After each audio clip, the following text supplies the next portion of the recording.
Welcome to another episode of the Holy Cross Weekly Podcast. I'm your host, Nate Claiborne, and here once again with Jared Jones. How we doing, Jared? I am doing well. Looking forward to discussing Passion Sunday with you. That's right. It's hard to believe it. And it feels like yesterday it was still Epiphany and we were in the middle of January, and then now we're a week and a half away from Palm Sunday and Holy Week and all that entails. And we talked about that a lot last week. We gave people a lot of details about what was going on with Holy Week, just some of the philosophy behind it. But just as a quick reminder for people, we do have services Monday, Tuesday, Wednesday of Holy Week at noon, Thursday at 6, and then Good Friday at noon. And then, of course, Easter sunrise at 6:30, and then a standard 10:15 service as well. Yeah, I'm excited about it. I'm really hoping that we can push with people the importance of Holy Week. Not in the sense of God is, sitting back waiting for you to treat this week specially. But in the sense that I do actually, I think I mentioned this last week. I just think the kind of emotional, uh, the way that things kind of get stirred up during this week, just is very powerful, and you see it in people as we look back on this important week in church history, and really the history of the world. So I would more say it's important for you to have a place to process those emotions. And if you've been feeling kind of maybe a little bit dry in your faith and your walk with God, maybe there's something underneath the surface that's getting ready to crack open, like water, starting to trickle out of dried and cracked ground. What an image. But maybe that's you, and maybe that's what God is going to do through not anything special, the normal things he does, which is through the word and sacrament, ordinary means. He might do something extraordinary in your life. And so we really look forward to Holy Week, and we've got a lot of services planned. And I mentioned Sunday, the point of us planning those services is for people to come to them. So we would love for you to come. Yeah. Join us in person, especially. But if for whatever reason you can't get away, we're going to have those streaming online as well.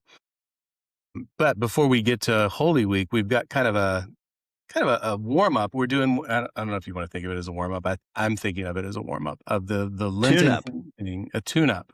Oh, there we go. You got the pun right there. So a tune up for Holy Week on March 20th. That's a Friday night, and we're going to meet in the parish hall for one of our hymn sings. We'll have some snacks and some drinks, but if you're really hungry, eat before you come and be ready to hang out, and more importantly, to sing. So, Jared, tell us a little bit. I'm new to the Holy Cross community, and so I was not around. I don't think the last time there was a hymn sing, I think I was out of town for the Christmas one. But for my benefit, but really for others as well, give us a little bit, peek behind the curtain of why hymn sings. Why is that a thing that we're doing several times a year? And then also, what could people really expect at this Lenten hymn sing? Is it all songs in minor keys that are going to be real slow and dour, and or is it going to be Right. what are we looking for? Well, I think one of the reasons why we do the hymn sings is to train us in. I think sometimes we have this idea that worship is just this passive thing that we experience, and we pay for people to pull it off professionally, and there's a certain amount of like truth to that for guests.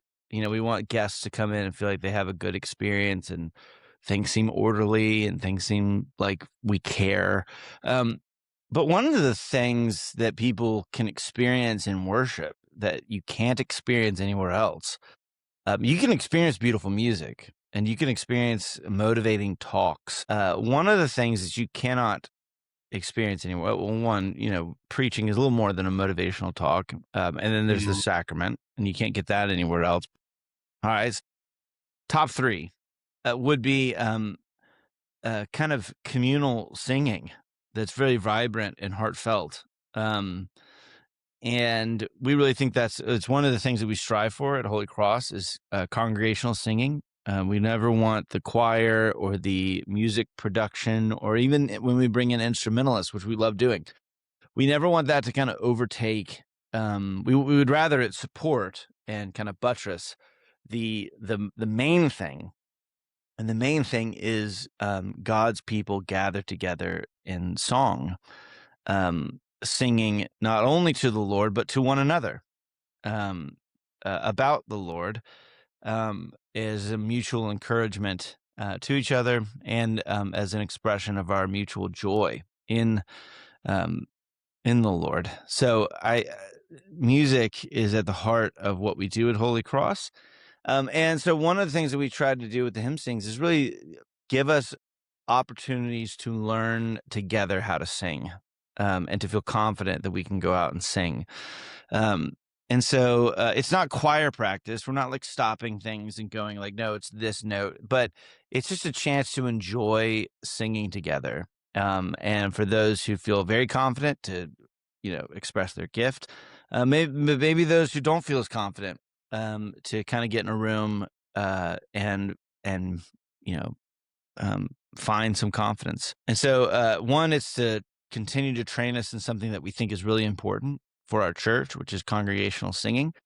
And two, is for our mutual edification, just to enjoy singing with each other, but more importantly, to sing about true things. So, no, the Holy Week hymn sing, or whatever we call it, is not the Lenten Hymn Sing, is not kind of a dirge. It's not in minor key. There is plenty of rejoicing. Um, Paul teaches us that we should boast in the power of the cross. The cross is not something that we mourn, but rather it is the very uh, it's the very heart of our song. Like a college fight song, Mhm. um, is not a moment of shame, but a moment that you're most proud of is the fight song. Well, our fight song is the cross, Mhm. and so we sing together, we rejoice together, um, and uh, and in so doing, we think God is actually intimately involved. So, I would love for you to come out. It's not long, about an hour, and a great place to invite friends to, um, and including people that go to other churches. And this is not like we're not trying to steal anybody from other churches, but it's just a great way to get some other Christians in the room and sing together. Yeah. Well, as people are hearing this and, this episode coming out, this is this Friday. So, if you don't already have plans this Friday at 6 o'clock, we would love to see you. Cancel them. Yeah, well, yeah, I was gonna say you cancel them. Yeah. Yeah. Yeah, yeah. Join us this Friday at 6 p.m. in the parish hall. We're gonna sing some songs, just have a great time of fellowship together. One other thing we should mention real quick, and then we'll get into our passages, is this Palm Sunday picnic in the park that we're gonna be doing on Palm Sunday, hence the title, Palm Sunday Picnic in the Park. But we're not gonna go right across the street from the church. We're actually gonna go up to Fort Mellon Park up on the lake, and we're gonna have a pavilion reserved, and we'll have some drinks for people, sodas, waters, juice for the kids and whatnot.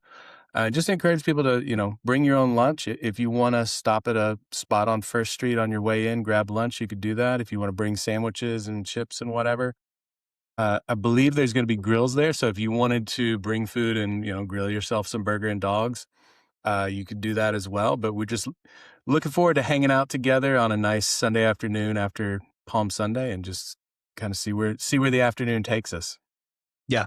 Yeah, I think it'll be a lot of fun. And bring whatever food you want to bring. I'll probably have a nice pub sub. Yeah. Okay. That's Can't it's, go it's wrong with a pub sub. I was gonna say it's a Floridian, So it's a different Delicacy, version of really. when you pick it up in the morning to take it to the beach. This is like you pick it up in the morning and then it's there right after service. Yeah. Yeah. Head on up to Fort Mellon Park and we'll see you there. So, all right. So our passages, this Sunday is Passion Sunday. Just because I'm curious, Passion Sunday is that it's still technically Lent. It's like Lent 5. It's fifth Sunday in Lent, but it has a special name of Passion Sunday. Is that right? Yeah, the way the 1928 prayer book says it's called the fifth Sunday in Lent, commonly called Passion Sunday. So in the 79 prayer book, which is technically our prayer book, but again at Holy Cross we're doing a different lectionary for a couple years as a trial, and we're actually going back to an older lectionary. So our lectionary is a little off from other Episcopal churches. In the 79 prayer book, they kind of merge Passion Sunday and Palm Sunday. And I think, unfortunately so.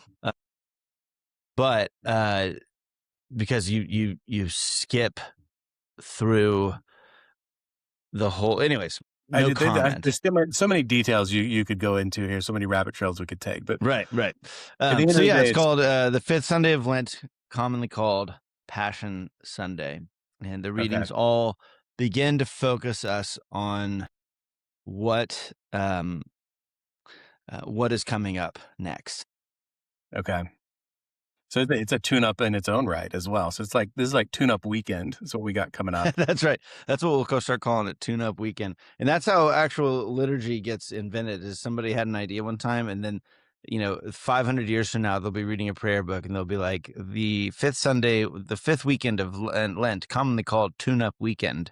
Yeah. And they'll be like, wow, what a deep theological thing. It's like, no, just two guys on a podcast made it up. That's right. Yeah. So. But Well, yeah, let me read the collect, and then Yeah. we'll look at the text. So the collect for the fifth Sunday in Lent, commonly called Passion Sunday, is we beseech thee, Almighty God, mercifully to look upon thy people, that by thy great goodness we may be governed and preserved evermore, both in body and soul, through Jesus Christ our Lord. And amen. A very short and kind of, a lot of the Lenten collects in the older prayer book are just very short and to the point, because you read that Ash Wednesday collect every Sunday of Lent. But they've kind of grown on me, these kind of quick petitions of God help us, quite literally. Yeah. Well, let me read. We'll kind of just keep the same pattern we had last time. I'm going to read our Old Testament lesson, and then we'll talk about it, and then go from there. So, our Old Testament lesson is a reading from the book of Numbers. From Mount Hor, they set out by the way to the Red Sea to go around the land of Edom. And the people became impatient on the way, and the people spoke against God and against Moses. Why have you brought us up out of Egypt to die in the wilderness? For there is no food and no water, and we loathe this worthless food. Then the Lord sent fiery serpents among the people, and they bit the people, so that many people of Israel died. And the people came to Moses and said, We have sinned, for we have spoken against the Lord and against you. Pray to the Lord that he take away the serpents from us. So Moses prayed for the people, and the Lord said to Moses, Make a fiery serpent and set it on a pole, and everyone who is bitten when he sees it shall live. So Moses made a bronze serpent and set it on a pole, and if a serpent bit anyone, he would look at the bronze serpent and live. Numbers 21, 4-9, the word of the Lord. Thanks be to God. Be to God. Yeah, one of the strange passages in the Old Testament, like these serpents attacking, fiery serpents among the people, and they bit the people, and many people of Israel died. Pretty brutal. It is pretty brutal. It sets. I talked about this one time in a Bible class in Numbers, and it is the land of Edom, that they're going to go around the land of Edom. So they're going through the plains. So this is literally snakes on a plane. That's a deep cut for people out there. But nice. it's such a strange story, though, right? I mean, like, of all the things, not serpents, but fiery serpents. Yeah. Yeah. So these fire serpents get sent out among God's people, bringing judgment. Um, and so the people turn back to God, acknowledge their sin, um, and ask God that He would take away these serpents. Um, and their intermediary Moses prays for the people, and then God tells Moses how they might um, be saved. I mean, it's an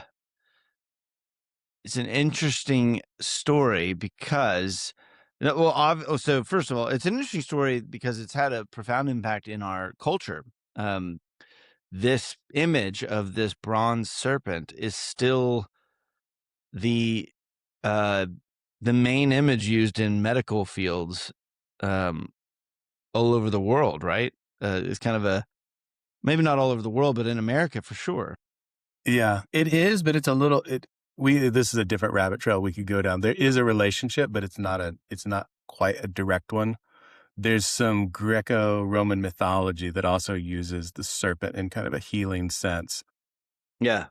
But it is it is weird if you think about it, that on the side of an ambulance, there's this pole with a snake on it. It's like, well, I don't know if that's what I wanna see rolling up when I've got a problem. Right, right. What's the Greco-Roman background to it? Um, I am not let's see. I'm gonna do some live deep dives on here, but it is, it's not quite I remember looking into this, um, because I recognize that connection too. I'm like, "Why is that?"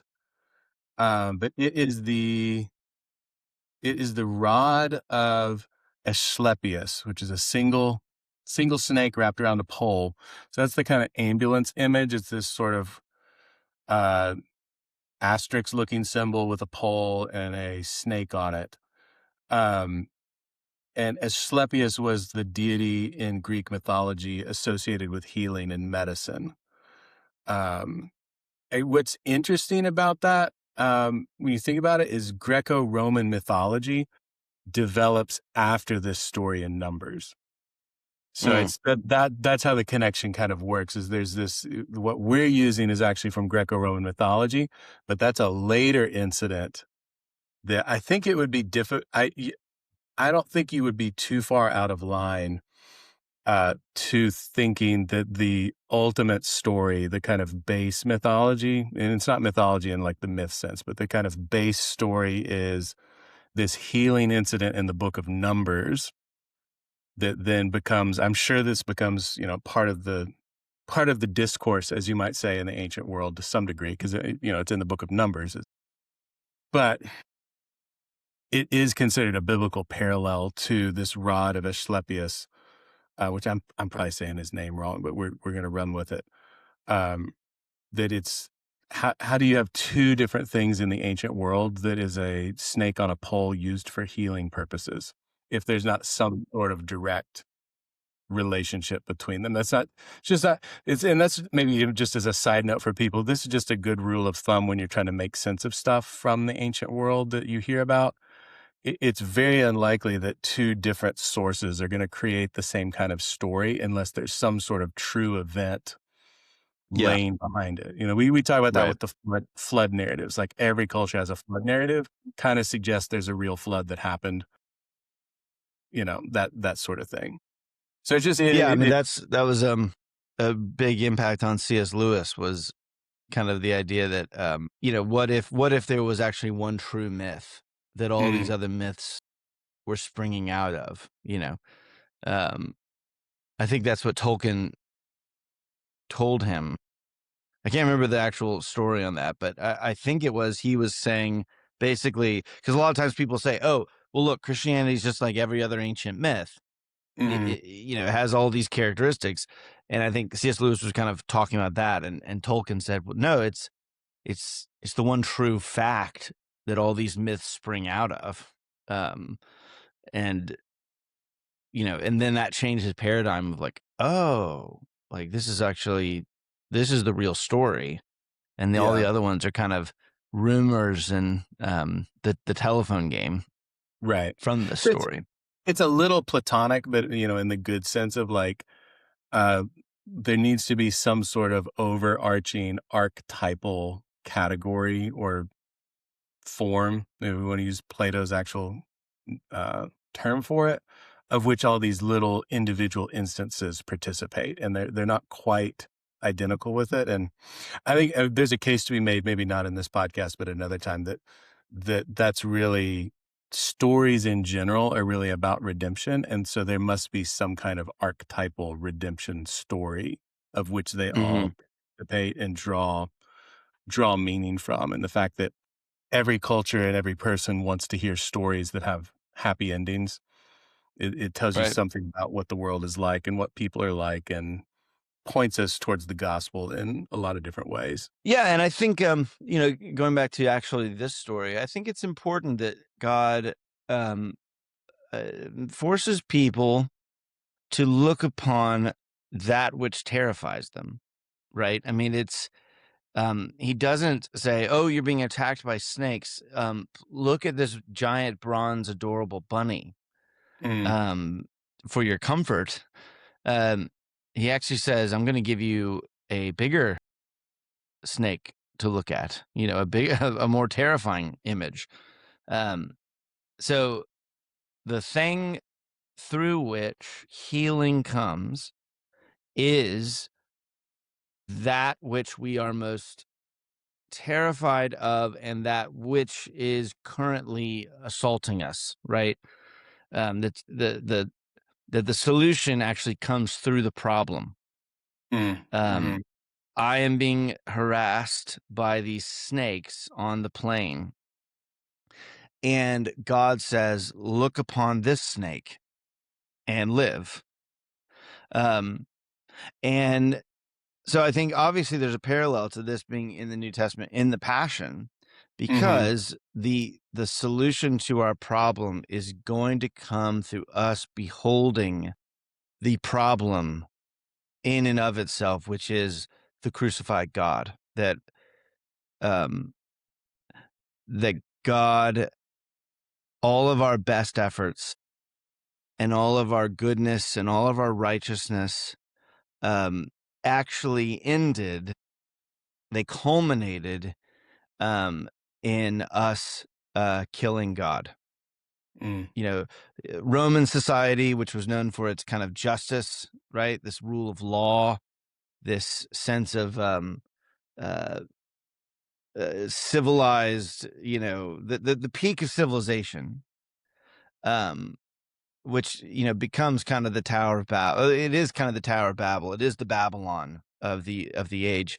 The peak human aspiration, and the peak of human religious aspiration in the Jews in the first century Judaism, of like, we've got to come back to the law, we've got to come back to we've got to get our lives right.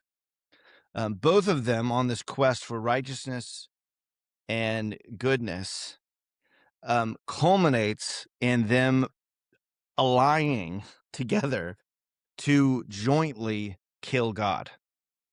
Uh, mhm, and so the solution to our problem is actually found in the problem, which is we cannot help ourselves. All of our best efforts, all of our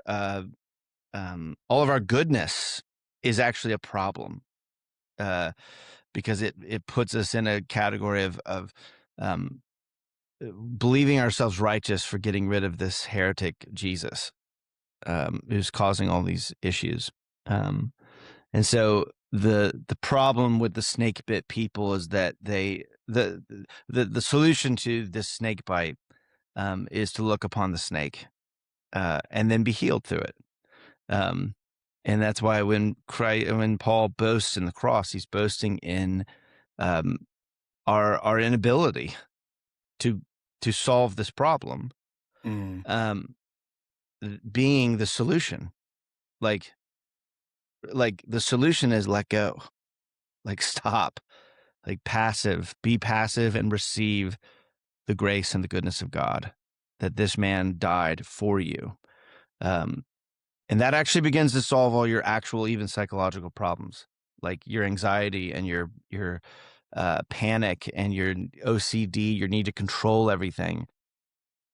A lot of that starts to the volume. You find the volume turning down when you become more passive and open to saying, it's all a gift. It's all grace. None of it. I'm not in control of any of it. Yeah. Yeah. And I think, I mean, you highlight for us well there that we really make sense of this passage by looking forward to the way the New Testament writers, particularly John, makes direct reference to it, draws the connection to the crucified Christ. Because there's a sense in which, yeah, I mean, maybe you could make sense of this passage completely on its own, like without any reference to the New Testament. You're like, well, it's just a miraculous healing. That's all it is. But we really need the way John is going to come make the connection explicit of what this event is actually foreshadowing and what it really tells us about how true healing is found. Yeah. Yeah. Yeah. So the second reading, moving forward, Hebrews 9:11 through 15.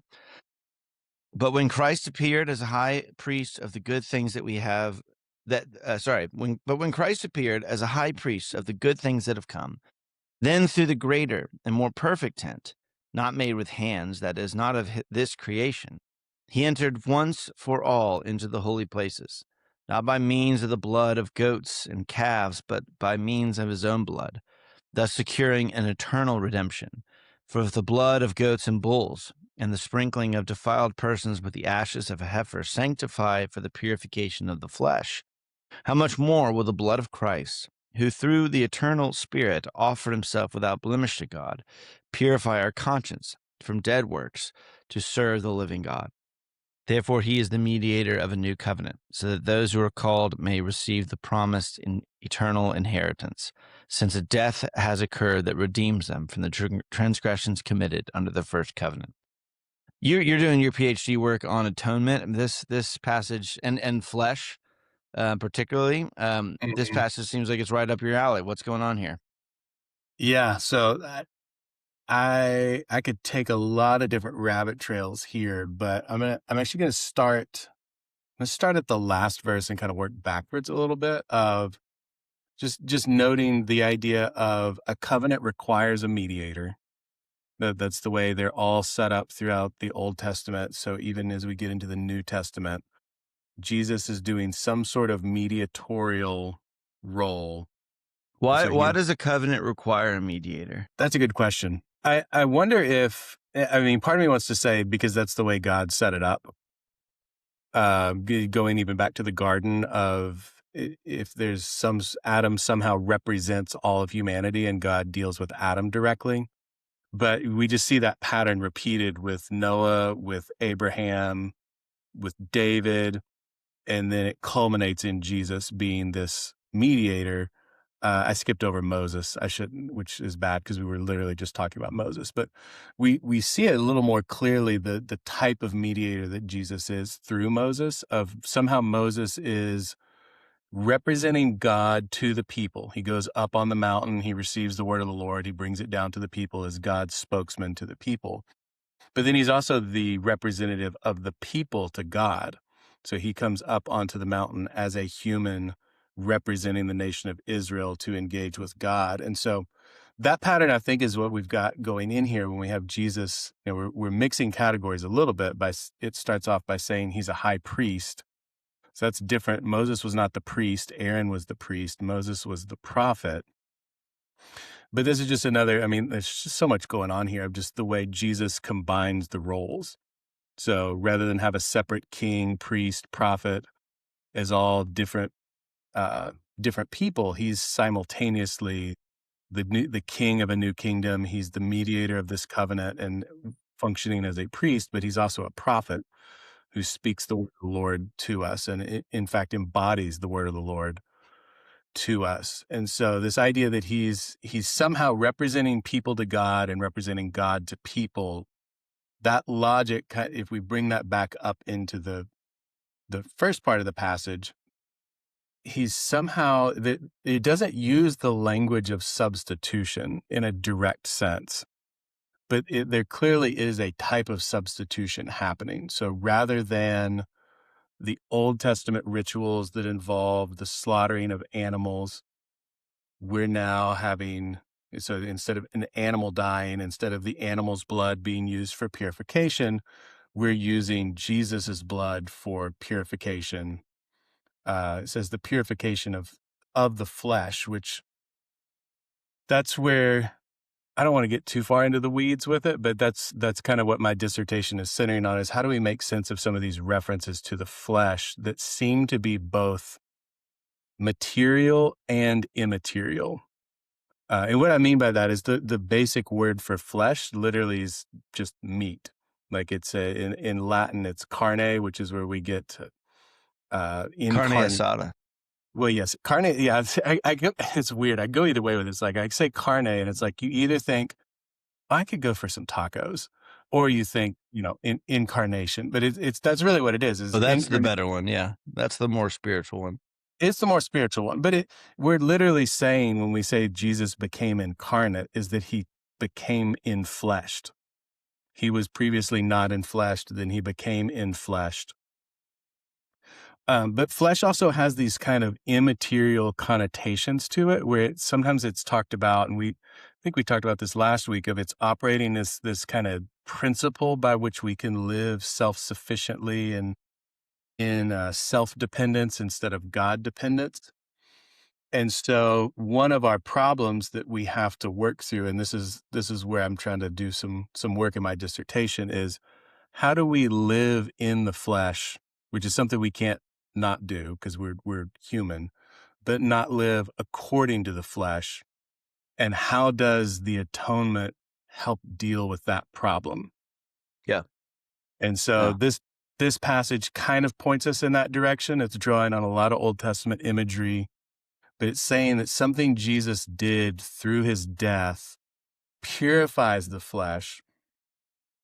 And it's also something that is continual and ongoing. It doesn't quite say it in so many words in this passage, but the idea is he's ascended into heaven where he's in the presence of God, and he's able to represent this offering over and over again rather than it. So, and that's what makes it a one time for all, Yeah. which is a theme throughout Hebrews, is that, the blood of bulls and goats had to keep being slaughtered over and over again. So even as you Right. purified flesh, you purified the altar, impurity crept back in. Now we got to do something about it.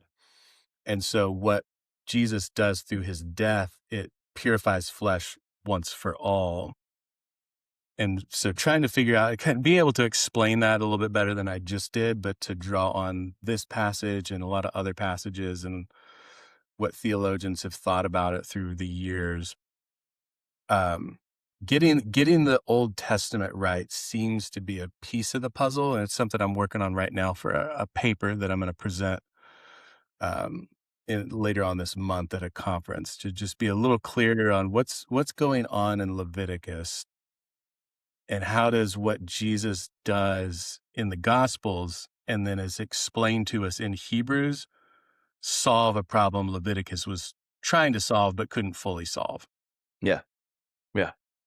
Yeah. And it seems like one of the main ones is, how one is any sacrifice ever great enough to be done, like to be done with the sacrifices, or is this just an ongoing? You just have to. I mean, maybe it's kind of like people sometimes feel like, can I ever actually heal or change, or is my life going to be this ongoing kind of guilt management of these tiny screw ups, Mhm. or maybe big screw ups? Yeah. But can either time's a flat circle and you're just kind of going around and around and around again, or there's like can you ever get out of that cycle and into something new? And the Old Testament presents a cycle, and it's just going to be an forever cycle, but he promises someday that wheel's you're gonna shoot off of it into something actual new. And I think Hebrews is saying that something new actually did occur, that Christ has Yeah. actually completed it. and which means for your life, for your actual real lived experience, you can actually change. Like there's actual tomorrow doesn't have to be the same as today, because Christ actually has risen from the dead and has purified the heavenly tabernacle, um, and is your satisfaction.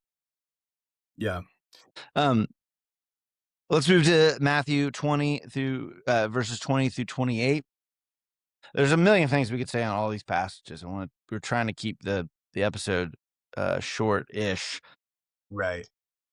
So Matthew 20 through 28. Then the mother of the sons of Zebedee came up to him with her sons, and kneeling before him asked him for something. And he said to her, "What do you want?" She said to him, "Say that these two sons of mine are to sit, one at your right hand and one at your left in your kingdom." Jesus answered, "You do not know what you're asking. Are you able to drink the cup that I am to drink?" And they said to him, "We are able."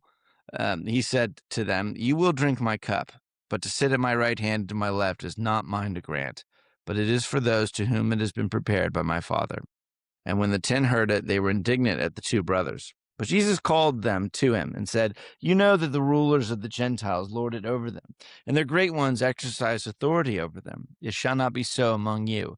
But whoever would be great among you must be your servant, and whoever would be first among you must be your slave, even as the Son of Man came not to be served, but to serve, and to give his life as a ransom for many." I love this passage, this Jewish mom who's asking Jesus, can both of my sons ignore these other guys? Yeah. I'm asking you, can both of my sons sit at your right hand, right and your left hand? And Jesus kind of responds. I love Jesus' response. You don't know what you're asking for, Right. At the Um, very least, you have no idea what you're actually you think you're asking me for one thing, but right. that's not actually what you're asking. And I think this sets up kind of Palm Sunday really well, because again, one of the things that's going to happen is that people are going to totally misunderstand everything that Jesus is there to do.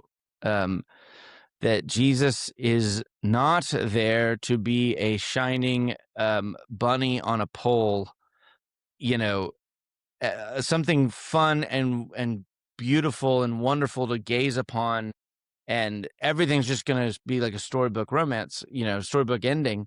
Um, he's actually there to become a rock of offense. Like he's there to become a that Isaiah will say in the suffering servant songs. We despised him. We hid our eyes from it. We didn't want to look upon him was to look upon that which terrifies and disgusts us. That's what he was there to become, was something vile. And even Jesus's own disciples, are telling their moms, we're in early. We're in with the new kingdom's coming. He's been talking about the kingdom for the last couple of years. It's on its way. Mom, we're headed to Jerusalem soon. And she's like, I got an idea. I got this. I'm going to go to Mhm. Jesus and be like, "Hey, my two sons, more than any of these other guys, they have been faithful to you. Um, and the sons of Zebedee, that's John and Andrew? Or no. Uh, no, James and John. Okay, that's right. You're thinking of Andrew and Peter, but just just James as and an John, that's right. yeah, just as an aside, like it, this is one of the evidences that sometimes gets looked over of how young some of the disciples are. Yeah, You know what I mean? yeah, Like it's possible these are full grown men, but it's also more possible that we're talking about late teens. You know, they're not established enough to be doing their own thing. They don't have families at home per se, but they have a mom who is very zealous for their future right. and is going to It's try also to. proof that helicopter parenting is not a modern phenomenon. Yes, you know, yeah, the tiger mom is actually thousands and thousands of years old. uh-huh. Yeah, just read the Old Testament and the Gospels, and there's all sorts Yeah. of evidences there. So you got a mom the type of mom who goes to their their college kids professors and asks them for favors for her sons, Mhm. right? This is what's actually happening here. And Jesus is saying, you don't know what you're asking for because you don't know what that's going to cost. Yeah. Um, and you don't know um, what the price, the cup that I'm going to have to drink in order to get to that place. Um, and if you did, you wouldn't be asking. Um, Mhm. and this is going to come up a lot in the Passion Week. I mean, Jesus will say things like, if you really knew what was going on, you would weep not for me, but for yourselves. If you really, he's going to say to Pilate, if you understood what kind of king I am, I could have my people here very quickly, and it would put your people to shame. Um, I'm a kingdom that's not of this world, right? Uh, Jesus is going to become more cryptic and more. Uh, all of you are totally missing everything that I'm trying to do, you know, um, and it's only going to become clear afterwards, Mhm. after the resurrection, to where James and John might have told Matthew about. Well, Matthew would have heard about it, and he's probably the one when the 10 heard it, they were incensed. Mhm. They were He's ticked one of those. off. Yeah. Uh, but then later, Matthew's including the story because he's like, wow, there's something going on there. There's something, there's some foreshadowing there that we didn't understand at the time. Mhm. Um, and James Especially and John the do cup actually go language. on. What'd you say?